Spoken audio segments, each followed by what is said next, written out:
సమస్త జగములు రక్షించే సకల జ్ఞానమూర్తి ఎవరింట తాను కొలువుండునో కలుగును వారికి కీర్తి సకల సంపదల మూలము సుమనోహరి లక్ష్మి శ్రీ చక్రవాసిని మాత శ్రీ విష్ణు ధర్మ పత్ని తనని నమ్మిన భక్తులకు దరిద్రమును బాపు కొలిచెడి వనితల కొంగులలో బంగారము నింపు అష్టలక్ష్ముల రూపున అవతారం దాల్చినది కష్టములను తొలగించగా భూమిలో వెలసినది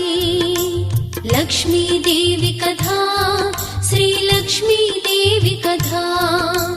లక్ష్మీదేవి కథా శ్రీ లక్ష్మీదేవి కథా